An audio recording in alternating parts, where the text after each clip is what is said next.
హైదరాబాద్లోని చాంద్రయానగుట్ట పిఎస్ పరిధిలో 10 ఏళ్ల బాలుణ్ణి దారుణంగా చంపివేశారు. భర్త ఉండగానే మరో యువకుడిని ప్రేమించి రెండవ పెళ్లి చేసుకుంది ఆ యువతి.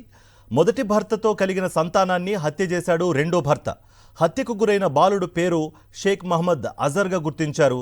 అజర్ ఇరుగు పొరుగు పిల్లలతో గొడవ పడుతూ ఉండాడని, మీరు పిల్లలను ఇలాగేనా పెంచేది అని చుట్టుపక్కల వారు అనడంతో సవతి తండ్రి రెచ్చిపోయి బాలుణ్ణి చంపినట్లుగా తెలుస్తోంది. ఈ నెల 7న కుమారుడి తలను రోడ్డుకేసి కొట్టాడు సవతి తండ్రి.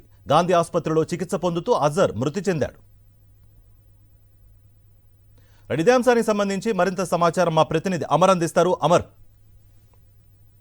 కార్తీక్, చంద్రయానగుట్టలో దారుణం చోటు చేసుకుని 10 సంవత్సరాల బాలుడిని అత్యంత కిరాతకంగా కొట్టి మరీ దారుణంగా హత్య చేశాడు తండ్రి. అయితే భర్త ఉండగానే ప్రేమించి రెండో పెళ్లి యువతి చేసుకుని మొదటి భర్త కలిగినటువంటి సంతానాన్ని రెండో భర్త ఏదైతే బాలుడిని హత్య చేశారు. ఇరుగు పొరుగు వారి పిల్లలతో షేక్ మహమ్మద్ అజర్ చాలా మందితో గొడవ పడటం, కొంత ఏదైతే బయట తిరుగుతూ ఉండడంతో మందలించాడో, ఆ తర్వాత వినకపోవడంతో మీ పిల్లలు ఇలాగానే పెంచేది అని బూత్ స్థాయిలో రెచ్చిపోయి సగతి తండ్రి ఇటు ఈ నెల 7వ తేదీన కోపంతో కుమారుని రోడ్డు పైన ఎక్కేసి తల పగలగొట్టిన సగతి తండ్రి ఇటు ఆ బాలుడు తీవ్రంగా గాయాలు కావడంతో గాంధీ ఆసుపత్రికి తరలించారు. ఇవాళ చికిత్స పొందుతూ ఉదయం కుమారుడు అజర్ మృతి చెందారు. చంద్రయానగుట్ట పోలీస్ స్టేషన్ లో ఈ ఘటన పట్ల కేసు నమోదు చేసుకుని ప్రస్తుతం బాలుడు తండ్రి అయినటువంటి అతన్ని అదుపులోకి తీసుకొని విచారిస్తున్నారు. కార్తీక్.